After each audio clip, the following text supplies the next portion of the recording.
Hi guys, how are you all today morning? Good morning. Today is 29th August 2023. My name is TSV Raghavan and I live in Chennai, Tamil Nadu, India. This is my spiritual vlog on YouTube. Hardan, Hardan, Hardan, Haribol, TRSV, Nectar, NECTAR, Nectar.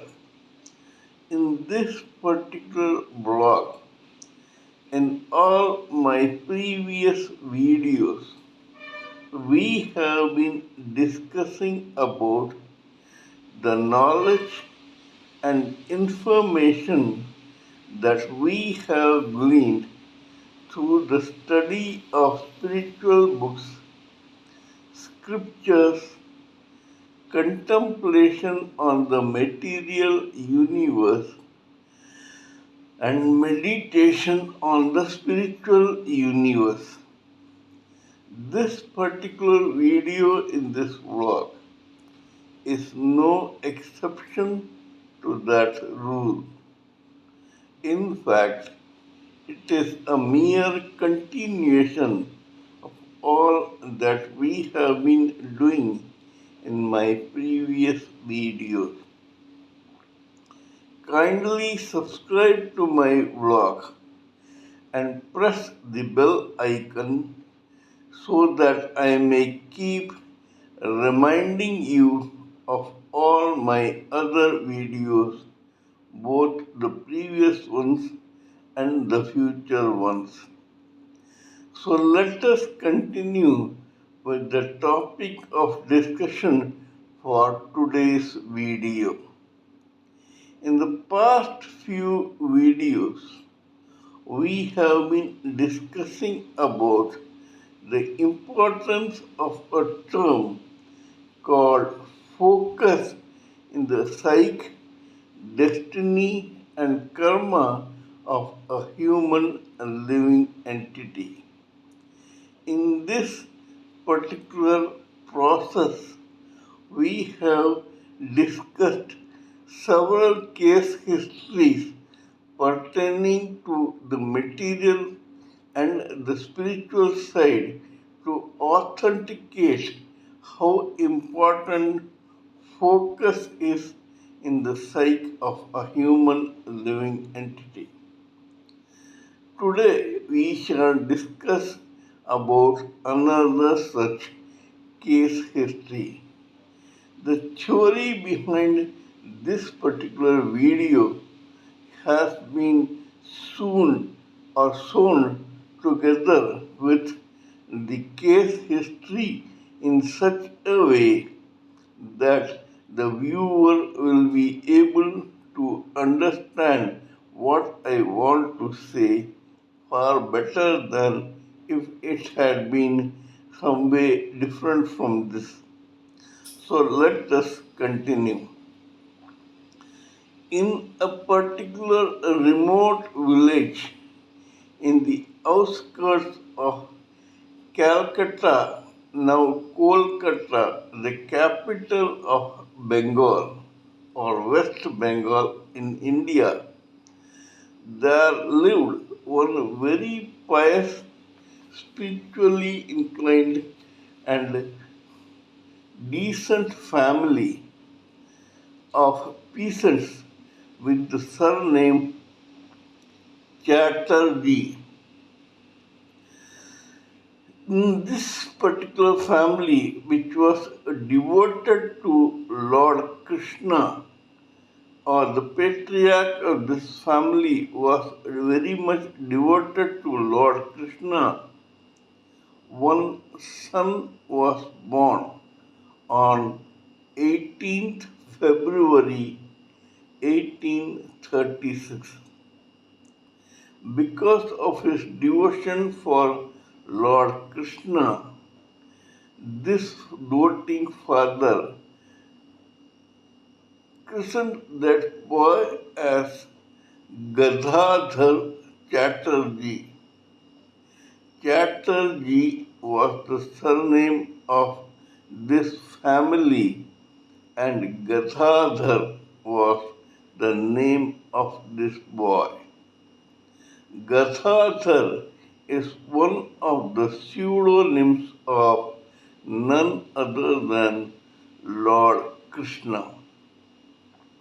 Now we will take a detour from this case history to understand this theory better. There is a spiritual whole in the universe or the spiritual universe. Advertently or inadvertently, some spirit spark ejects out of the spirit soul and begins floating in the space aimlessly and endlessly. This is exactly like how fire sparks advertently,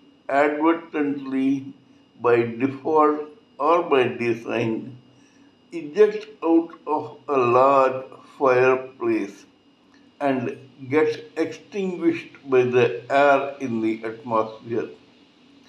However, in this spiritual case, the spirit spark does not get extinguished.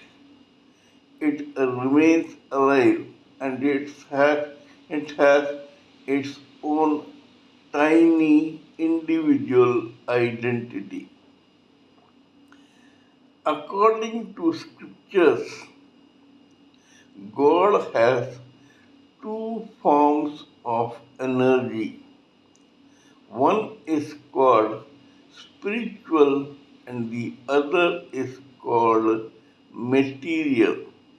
However, I wanted to remind you that both energies are owned by the Supreme Personality of Godhead, lock, stock, and barrel.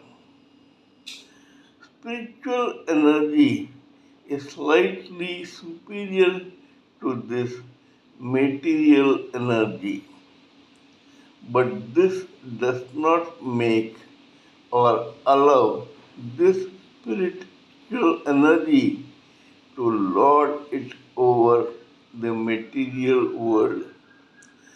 This the spirit whole understands very well. But when a spirit spark ejects out of the spirit whole, it conveniently forgets this fact. It begins feeling complacent and overconfident that because it is the superior energy of the Supreme Personality of Godhead, it can lord it over this material world.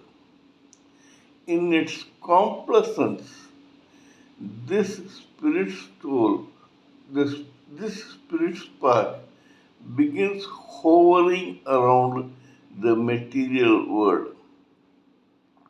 In due course of time, this individual minuscule spirit spark gets attracted to the material world. When it gets attracted to the material world, it comes nearer the material world. A time comes when this spirit spark, which was so complacent and overconfident that it is superior to the material world, gets in touch with the material world. The moment this spirit spark gets in touch with the material world, it loses its identity as a spirit spark and immediately becomes a raw, unevolved spirit soul. Thanks to the friction caused by this attachment of the spirit spark turned spirit soul to the material world gets very much irritated. Here I would like to remind you that the spirit spark or spirit soul, howsoever a superior energy of God it may be, is minuscule in size, almost negligent, whereas the inferior material world is huge and far more powerful than this individual minuscule spirit spark or spirit soul. This material world, when it gets irritated by the touch of the spirit soul, begins wrapping this spirit soul with four layers of material body. These four layers are known as: first layer, the causal body of intelligence and logic; the second layer, astral body of mind, feelings, and emotion; third, the etheric body of senses, namely sight, hearing, smell, taste, and touch; and the fourth gross body, made up of four elements which are material and which are air, fire, water, and earth. This gross body is also one which identifies that particular spirit soul entrapped in this material body. When the spirit soul is entrapped in a material body or four layers of material body, then from being just a spirit soul, a raw, unevolved spirit soul, this soul becomes what is known as a living entity. This living entity may be a cell, an algae, an amoeba, a weed, grass, creepers, plants, trees, insects, worms, reptiles, amphibians, birds, beasts, and human beings. The status of the living being depends on its evolvement and its astral and causal intelligence. This happens because as soon as that body gets entrapped in four layers of material body, when the spirit soul gets entrapped in a cocoon of four layers of material body, then it automatically gets into an orbit of endless chain of births and deaths through different species. In the beginning, it starts with becoming a cell, and in the end, it ends up as being born as a human being. Even among the births as a human being, there are 400,000 levels or species. Not all human beings are alive. Right from the most boorish human being to the most evolved human being, all are human and they all belong to this category alone. Here, I would like to quote one particular material example. There is a being called shellfish. This shellfish is actually a living entity in the form of an amphibian. It resides in the depths of an ocean. This shellfish is actually divided into two halves originally. That is, the two halves of this shellfish open widely to attract food particles from other parts of the ocean into its open mouth. When this food particle enters, the shellfish closes its mouth and begins digesting that food particle through the enzymes and soft flesh that layer both sides of that shellfish in the inner core. This is how a shellfish digests food and survives in this world. However, many a time when this shellfish waits for food particles to drop into its open mouth and remains in the ocean, some foreign particle, which is not exactly a food particle, advertently or inadvertently, knowingly or unknowingly, by default or by design, deliberately or otherwise, drops into this two halves of the shellfish into its wide open mouth.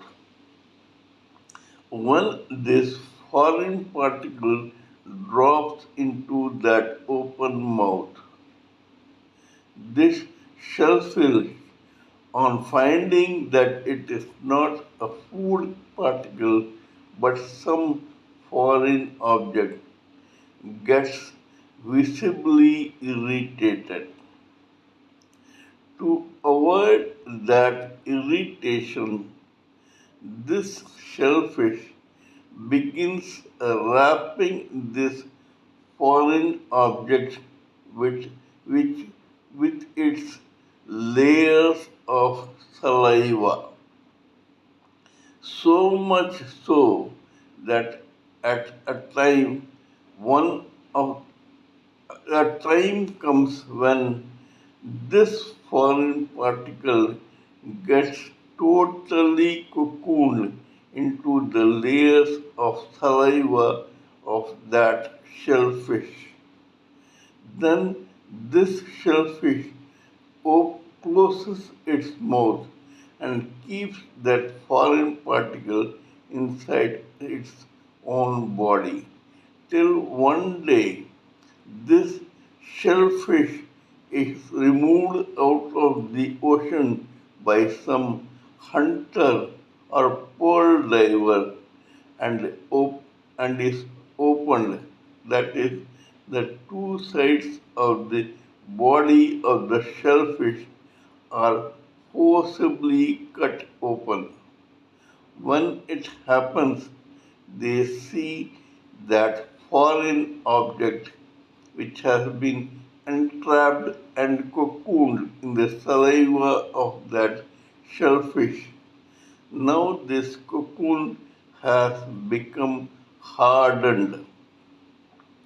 This hardened piece of saliva and foreign particle is called the pearl. This pearl is very valuable and priceless and is used to make jewelry. This foreign particle, whether it was sand or piece of stone or some other foreign particle, had no value of its own till it got entrapped into that layers of saliva of the shellfish. It was this transformation that made that foreign particle into a priceless and very valuable pearl. Similarly, when this raw, unevolved spirit soul gets entrapped into four layers of the material body and begins its endless cycle of birth and death. It goes through several pressures, pains, failures, successes, experiences, good times, bad times, lifetimes, etc. till one day when this spirit soul automatically or deliberately gets out of this material world through liberation from endless cycle of birth and death, comes out as a priceless, very valuable, evolved spirit soul. This spirit soul ultimately gets delivered to the Supreme Personality of Godhead.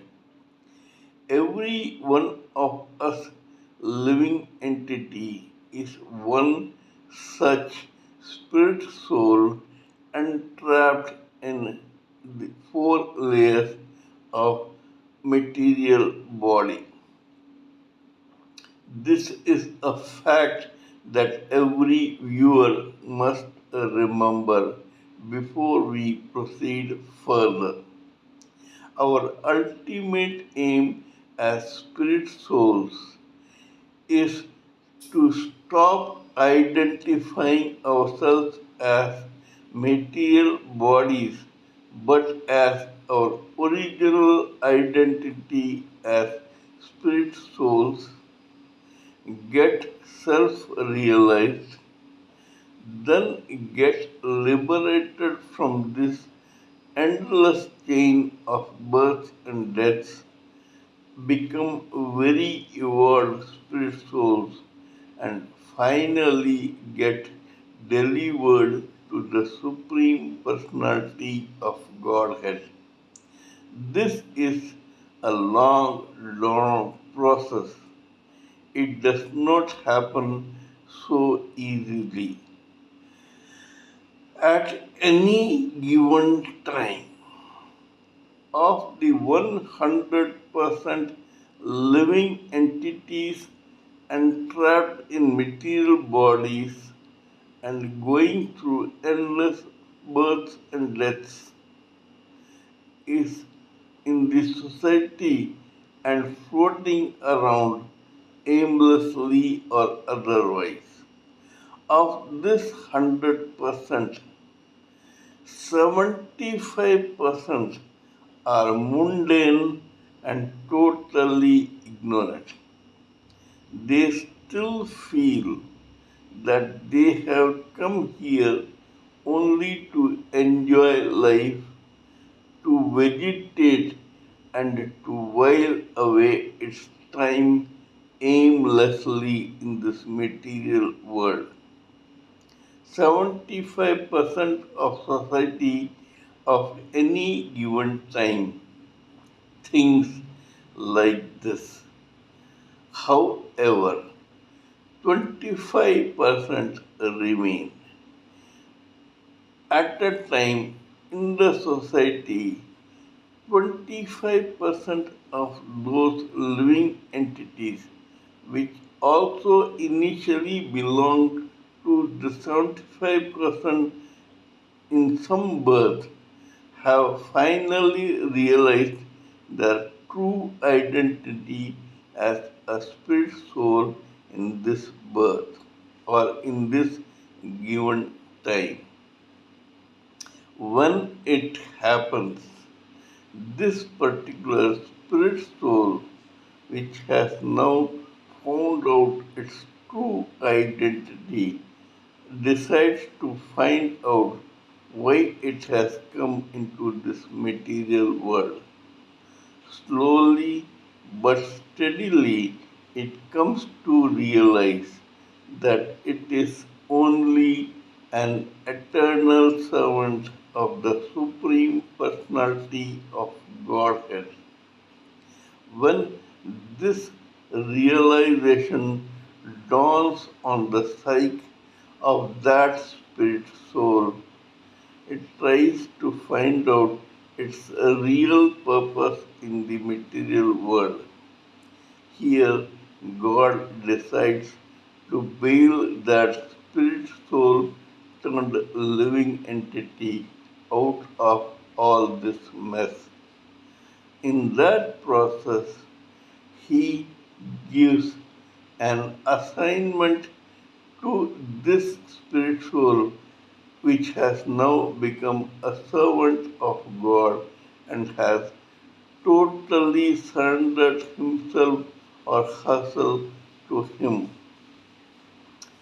This assignment has to become a representative of that spirit, the supreme personality of Godhead, to the spirit soul as far as his own assignment or purpose or mission in this material world is concerned. In other words, the assignment bestowed by the Supreme Personality of Godhead to one individual living entity, which is originally a spirit soul, becomes that spirit soul's Supreme Personality of Godhead. So much slow, so much so that slowly and steadily this assignment starts blending into the psyche of the spirit soul and tries to become a part of or an extension of that living entity. This is also a very slow process and it takes several lifetimes. In one lifetime, the assignment is bestowed on this living entity. He or she starts from scratch when that assignment comes to him or her. Slowly but steadily, he or she painstakingly, perseverantly, patiently, and deliberately tries to climb up the ladder of that assignment towards completion of that assignment to the satisfaction of the Supreme Personality of Godhead. It does not happen overnight. It takes time and probably several births. Why I am telling you this is because you will understand the life story of this case history better when you remember these facts. Assignments also depend on the mental and psychical psychic evolvement of a spirit soul. 20% of the 25% of humanity at any given time get only material assignments. Only 5% get spiritual assignments. Our case history in this video has got a spiritual assignment and hence belongs to this elite 5%. Now let us come back to the case history.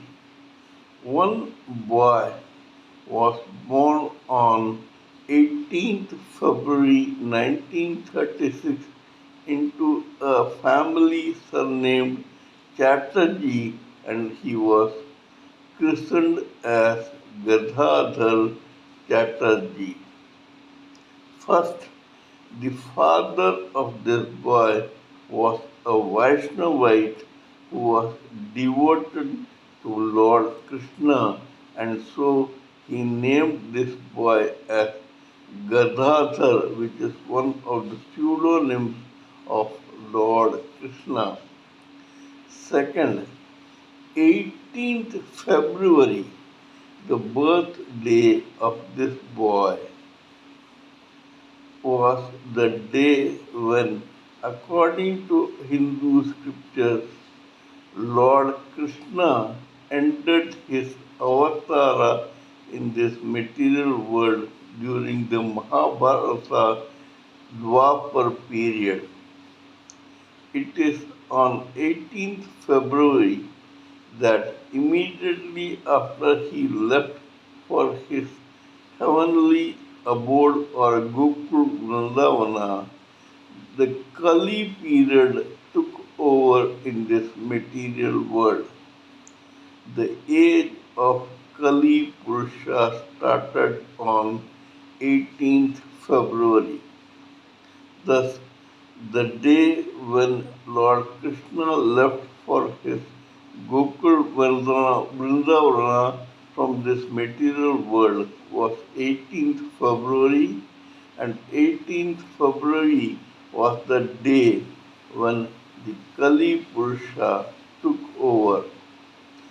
Further, one of Lord Krishna's avatara in this Kali Yuga period is known as Chaitanya Mahaprabhu. Chaitanya Mahaprabhu is an avatara or incarnation of Lord Krishna as Radha Krishna. That is, Lord Krishna and his ardent lover Radha are joined together to make one incarnation called Chaitanya Mahaprabhu. Chaitanya Mahaprabhu was born on 18th February, and Gadadhar Chatterjee also was born on 18th February. That is, four important events took place on 18th February in India according to Hindu mythology. Why this happened? Because for a moment we will forget that this person is called Gadadhar Chatterjee. It is only in this particular lifetime. Let us look at the original living entity which was born as Gadadhar Chatterjee in that lifetime. Actually, this living entity probably realized its true nature as an eternal servant of the Supreme Personality of Godhead several births before. When it did, it got so evolved slowly but steadily that it came into the 5% bracket of evolved souls. In that case, it got one spiritual assignment. This particular living entity began ardently working towards trying to make that spiritual assignment a success to the satisfaction of the Supreme Personality of Godhead. It must have been very hard in the beginning, but just like one person starts as an intern in an organization and slowly climbs the ladder of success and promotion in that organization as a trainee, a clerk, an employee, a supervisor, a middle level executive, a middle level manager, a low level manager, then a middle level manager, then senior level manager, and finally becomes a CEO. Similarly, this particular living entity also climbed up the ladders of that spiritual assignment. So much so that when it was born on 18th February 1836 in this Chatterjee family as Gadadhar Chatterjee, it came here as a seeded player.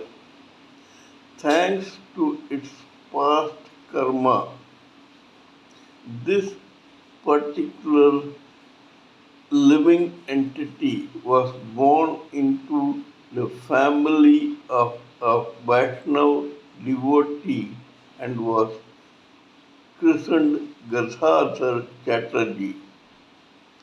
By the time this boy had grown up and come to its senses at the age of 2 or 3, it was already an ardent devotee of the Supreme Personality of Godhead. The father was very fond of this boy, despite the fact that this boy had several other siblings in that family household.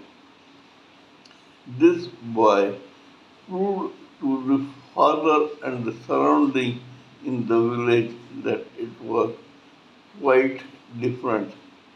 It was different because it was the same living entity which was working on a spiritual assignment for times immemorial through several births and deaths. As a result of which, this boy refused to go to the school or probably was not interested in schooling when he and told his own father that all these mundane educational lessons and classes do not interest me. I have come to this world for a very different purpose. Different purpose it was because this boy had come here again only to work on his spiritual assignment. Slowly but steadily, this boy changed his name to Ramakrishna, just like Gadadhara. Rama and Krishna are also incarnations of the Supreme Personality of Godhead. This boy was named Ramakrishna. Now, this guy had an assignment which was far different from what we think. The Supreme Personality of Godhead probably wanted this boy to shower all his devotion to Durga, who had come in the Dwapar period to save Lord Krishna from the hands, the murderous, cruel hands of his own uncle Kansa. Lord Krishna, or the Supreme Personality of Godhead, wanted Ramakrishna to shower all his devotions on the same Durga. One of Durga's pseudonyms is Kali. This boy, Ramakrishna, was totally devoted to this mother goddess called Kali. So much so that he tried to become one of goddess Kali's children, and he actually behaved like that goddess's child. Ramakrishna, despite having education, was noticed for his ardent devotion towards this goddess Kali. However, because of his appearance and his lack of education, he was summarily rejected by one very affluent and famous theoso- theosophical society called Brahma Samaj, which had been started by none other than Raja Ram Mohan Rai and Dr. Devendra Nath Tagore, the brother or father of Mr. Dr. Ravindranath Tagore.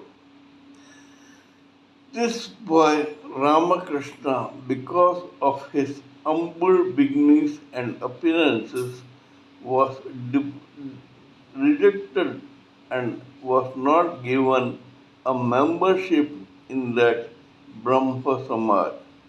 Nevertheless, he continued with his work and slowly and steadily one day became known as Ramakrishna Paramhansa. This particular rustic of a boy was universally recognized as an ardent devotee of the Supreme Personality of Godhead, and his mission or branches are operating with success all over India and the world. He also had one student with him known as Narendranath Ghosh, who later became famous as Swami Vivekananda. However, we will talk about this in my next video. Here we will concentrate only on the case history of Ramakrishna Paramhansa. Ramakrishna Paramhansa was so devoted and so spiritually inclined that he claimed that he could see his own heroine or assignment goddess Kali whenever he wanted through his inner vision. He could see her in the center of his two eyebrows anytime he wished to. In fact, such addiction towards her was there with Ramakrishna Paramhansa that his own guru made one cut in his forehead to prevent that image of goddess Kali appear on the forehead for this boy who was considered qualified enough to go further in his spiritual assignment or his own spiritual